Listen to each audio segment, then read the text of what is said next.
I'd been in the mission for about a little over a year when the mission split, and I went right in as a leader, and that was there was a lot of pressure on your shoulders because new mission president showed up for the new mission. We got brand new statistics for our mission that we're going to be reporting to Salt Lake. Numbers that have never been seen before. We wanted to set a good precedent for what our mission was capable of doing, how we worked, how we obeyed, that sort of stuff. And it was a little stressful, not going to lie. We hadn't met president yet, and it was about a month before we did. And I remember getting there. we had left at like 4 in the morning to get to this place. After leaving at about 4 in the morning, we got on this bus, and the bus got jammed up in traffic. It was, we didn't, like, the meeting started at like 7 or something. We were like we thought we were obnoxiously early, and we didn't get there till like half an hour after the meeting had started. And we had gotten off the bus a little early, so as not to have to go around like this horseshoe and come back. And we had runs through the pouring rain to get into the mission office. And the mission office was under construction, and so... And so we get in there dripping, and the assistants are there, and the zone leaders are there, and we get in there, and we sit down, and immediately pull out our books and start, taking notes. And the sister, she stands up and immediately goes into the bathroom and pulls out a bunch of paper towels for us to dry off. And the meeting continued without skipping a beat. But we met the president, and he was just so, I expected him to start off with this: elders, we have to be on time. This is the first meeting of all time. You gotta be diligent. You gotta be able to get here on time. You don't sleep in, stuff like that.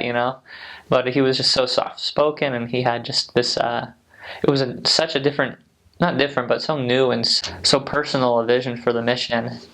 It really reflected, the training that he'd been given previous days, and that was a change. That was a formative moment for me in my mission. Was when I realized, I'm late, and I'm wet, and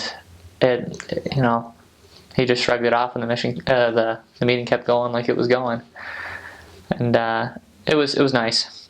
Well, I was learning what it was supposed to be a leader, and I had a lot of examples of great leaders in my head.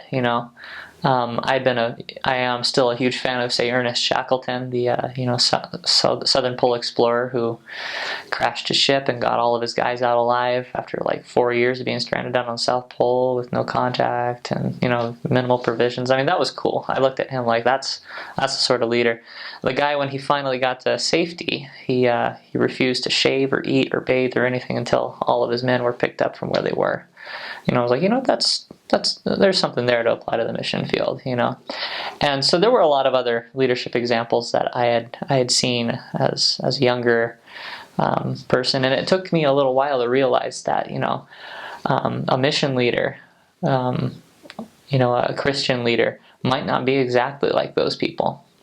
And so I was very much, I was kind of rigid. I thought, what? We should be able to be on time. We should be able to be, expect the very best from everybody, work the very hardest. And so when I got to that meeting, I expected, to be kind of chewed out. Why are you late? Where were you? Did you guys get up on time? Did you guys forget? I expected questions or something.